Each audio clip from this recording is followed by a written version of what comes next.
Students, এই ভিডিওটিতে তোমাদের বাবা সাহেব আম্বেদকর ইউনিভার্সিটির বিএড সেকেন্ড সেমিস্টারের course 1.2.9 assignment for learning first half এই কোর্সটি তোমাদের 2025 সালের সাজেশন উত্তর সহ দেখানো হবে। এবং এগুলো যদি তোমরা পিডিএফ আকারে পেতে চাও তাহলে আমার হোয়াটসঅ্যাপ নং 7718187415 অথবা আমার টেলিগ্রামে যোগাযোগ করতে পারো, কারণ তোমাদের পরীক্ষার রুটিন আজকে দিয়ে দিয়েছে, তাই তোমরা এখন থেকে পড়াশোনা শুরু করে দাও। তো প্রথমে আমরা গ্রুপ এ অর্থাৎ 2 মার্কসের প্রশ্নগুলো দেখব।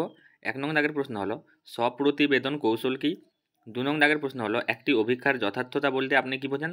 অভিক্ষার যথার্থতা হ্রাসের দুটি কারণ উল্লেখ করুন। 3 নং দাগের প্রশ্ন হলো শিক্ষা বিষয়ক অভিক্ষা ও মনোবিজ্ঞান অভিক্ষার মধ্যে পার্থক্য করুন। 4 নং দাগের প্রশ্ন হলো শিখন সমস্যাযুক্ত শিশুদের দুটি বৈশিষ্ট্য লিখুন। 5 নং দাগের প্রশ্ন হলো সমষ্টিগত ও গঠনমূলক অভিক্ষার দুটি পার্থক্য লিখুন।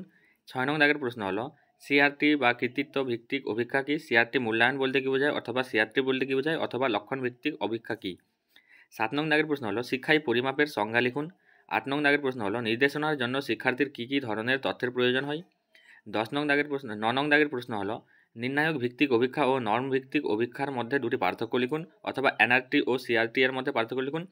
10 নং দাগের প্রশ্ন হলো সংগঠনমূলক যথার্থতা কাকে বলে। 11 নং দাগের প্রশ্ন হলো ডিসলেক্সিয়া কি। 12 নং দাগের প্রশ্ন হলো শিক্ষায় গঠনমূলক মূল্যায়নের দৃষ্টিভঙ্গি কি। 13 নং দাগের প্রশ্ন হলো নম্বর পদ্ধতির তুলনায় গ্রেডিং পদ্ধতির সুবিধা লিখুন। 14 নং দাগের প্রশ্ন হলো বুদ্ধাঙ্কের সংজ্ঞা লিখুন। 15 নং দাগের প্রশ্ন হলো নির্ণায়ক অভিক্ষার দুটি প্রয়োজনীয়তা উল্লেখ করুন।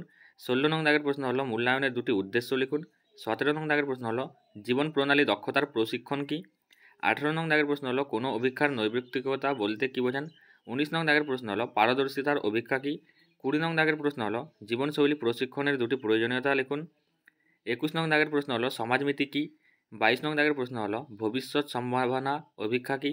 23 নং দাগের প্রশ্ন হলো রচনাধর্মী অভিক্ষার দুটি সুবিধা ও অসুবিধা লিখুন। 24 নং দাগের প্রশ্ন হলো নিম্নলিখিত তথ্য থেকে মিডিয়ান নির্ণয় করুন। 18, 15, 20, 16, 22, 24। 25 নং দাগের প্রশ্ন হলো পরীক্ষা ও অভিক্ষার মধ্যে পার্থক্য কি। 26 নং দাগের প্রশ্ন হলো অ্যাসেসমেন্ট মূল্যায়ন এবং পরিমাপের মধ্যে পার্থক্য লিখুন। 27 নং দাগের প্রশ্ন হলো অ্যাসেসমেন্ট কি, অ্যাসেসমেন্টের কয়েকটি উদ্দেশ্য লিখুন।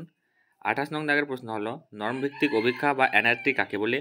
29 নং দাগের প্রশ্ন হলো আদর্শায়িত অভিক্ষা থেকে শিক্ষক নির্মিত অভিক্ষার পার্থক্য কিরূপ। 30 নং দাগের প্রশ্ন হলো কেস স্টাডি কাকে বলে এবং এর লক্ষ্য কী। এরপর গ্রুপ বি অর্থাৎ 5 মার্কসের প্রশ্ন উত্তর। 1 নং দাগের প্রশ্ন হলো অভিক্ষার নির্ভরযোগ্যতা বলতে কি বোঝেন।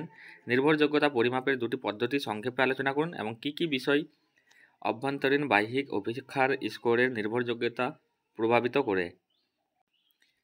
অবশ্যই এই প্রশ্ন উত্তরগুলো তোমরা বুঝে বুঝে পড়ার চেষ্টা করবে যাতে তোমাদের কোনো অসুবিধা নয়। এগুলোর মধ্যে হয়তো কোনোটা 2 মার্কসে, আবার কোনোটা 5 মার্কসে, আবার কোনোটা 10 মার্কসেও আসতে পারে। এরপর 2 নং দাগের প্রশ্ন হলো মনোভাবের অভিক্ষা কী। যে কোনো একটি আগ্রহের ইনভেন্টরির বিশদ বর্ণনা করুন।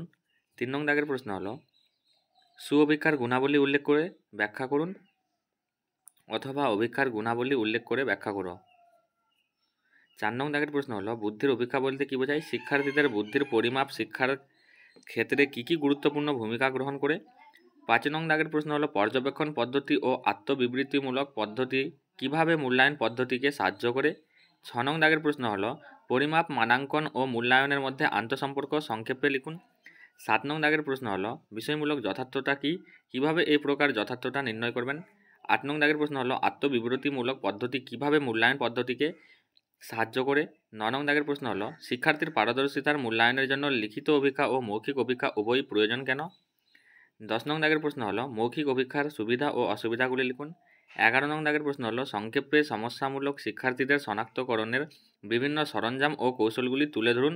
নির্দেশনা ও পরামর্শদানে শিক্ষকদের ভূমিকা লিখুন।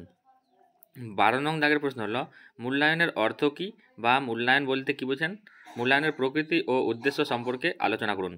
13 নং দাগের প্রশ্ন হলো গঠনমূলক ও সমষ্টিমূলক মূল্যায়নের মধ্যে পার্থক্য নির্ণয় করুন অথবা প্রস্তুতিকালীন মূল্যায়ন ও অন্তিমকালীন মূল্যায়নের মধ্যে পার্থক্য লিখুন।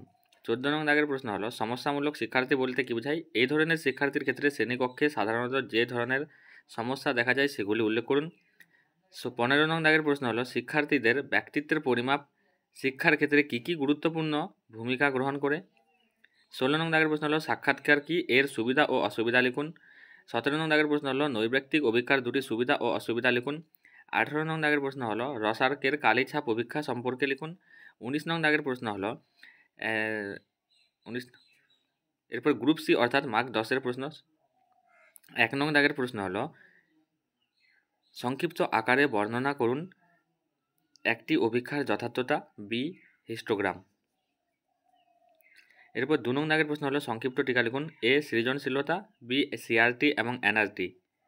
এরপর 3 নং দাগের প্রশ্ন হলো সৃজনশীল শিশুদের শনাক্তকরণ ও পরিবেশন পদ্ধতি সংক্ষেপে আলোচনা করুন। 4 নং দাগের প্রশ্ন হলো নিম্নলিখিত স্কোরের বন্টন থেকে গড় এবং মধ্যক নির্ণয় করুন।